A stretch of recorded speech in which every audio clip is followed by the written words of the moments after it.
This is another damn podcast about digital asset management. I'm Henrik Gyor. Today I'm speaking with Victor LeBon. Victor, how are you? I'm very well, Henrik. How are you? Good. Victor, how are you involved with digital asset management? Well, Henrik, I am the Director of Marketing Technology at a company called ICP. ICP is a company that started in advertising production, which is we still do today, and that's my background and why I joined the company.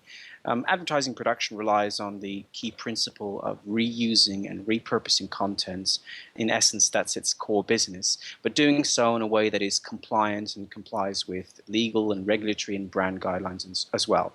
And really, that's the key principle of digital asset management as well. So I started working on the advertising production side. My first opportunity with DAM was helping a client with a migration that they wanted to have from one system to another.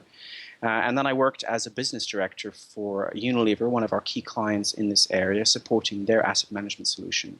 These days, I look after all of our clients here at ICP and any services supporting marketing technology, of course, of which DAM is a central part.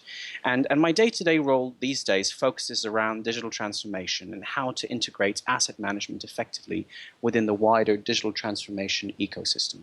How does a marketing communications production company use digital asset management? That's a great question. We use DAM in all aspects of our business, both the advertising production and the marketing technology services. For the marketing communications and production side of things, it's essential for the work that we do. We have to ensure we reuse and repurpose the content for our clients, effectively reuse their assets. We have to be compliant, and we have to provide our clients with visibility and transparency, both on the creative process, the review and approval process, as well as the final output.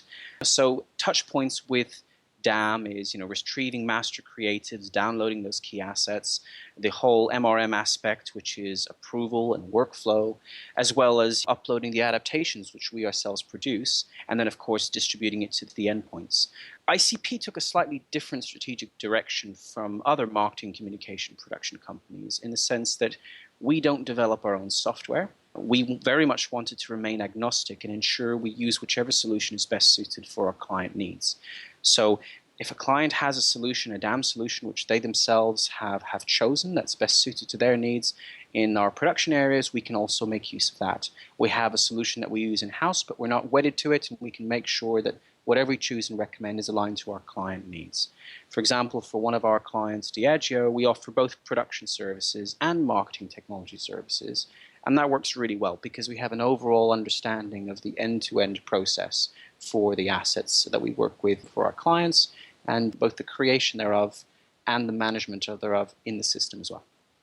Victor, how do you see the role of digital asset management in correlation with digital transformation? So I think this is something that's changed very much in recent times, where digital transformation initiatives are happening everywhere we see. And prior to digital transformation, asset management was happening, and it was really about finding ROI and finding efficiencies in the client's process. I think the key change now is that DAM, or digital asset management, is now no longer really optional. If a company wants to go through a digital transformation program, they really have to have DAM as part of a core pillar of their capabilities. You need to look at the end-to-end states with digital transformation, and you have to start off with sometimes what might be a very mature DAM system, or if you're starting at this from scratch, you might need to go and start a new DAM system or consolidate. But you can't have services that operate in silos. You can't have technology that operates in silos as well. No matter what your technology or supplier landscape in, digital transformation is really about bringing those together and providing a consolidated ecosystem, both of services and technology and capabilities, to offer that seamless experience for the clients and the customers.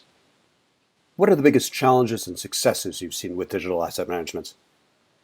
So I'll try not to be too controversial here, but one of the biggest challenges that we've seen, and I think this is probably the same for many companies like ourselves, is internal stakeholders at our clients and, working with lots of different parties. And they all have their different priorities, their different agendas, their different, KPIs and the key things they need to try and achieve. And that brings different requirements to the party and different perspectives, I say, on what is critical for success. I think the bigger the solution, First of all, the more stakeholders you have to involve to ensure success, and that brings in itself its own challenges in getting those individual stakeholders to align. But of course, looking at the reward at the end of that is the bigger the solution, the more the stakeholders, the greater the potential benefit. One of the key challenge which we've seen as well is technology never moves as quickly as the requirements. Everyone wants something and they want it now. And by the time it's available, they want something different. So looking at change and how technology is implemented and how support around that technology is implemented that will stand the test of time, and providing support to the business and to the various departments who use this technology, whilst at the same time continually improving the solution, is a big challenge, which I think we've got a lot of experience in doing, and we're quite excited about delivering that. And in terms of successes, again, I'll be slightly controversial and say that for me, the biggest success is when we can get clients to the stage when we can step back and a lot of our core services are no longer required because we will have achieved our goal of embedding that solution as part of business as usual processes. We've helped work with the software developers and the business to make the system more refined. We'll work towards making the data gathering process much more efficient.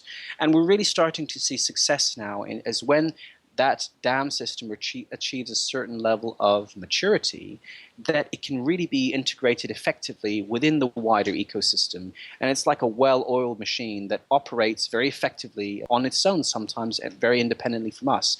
And we're happy to embrace that because we work almost sometimes to develop ourselves and the services we have into obsolescence because we want to deliver value for our clients at every stage. And we know if we deliver value there and demonstrate that to the clients, then they'll find something else for us to do. And that's something we're quite excited to work in partnership with our clients to deliver.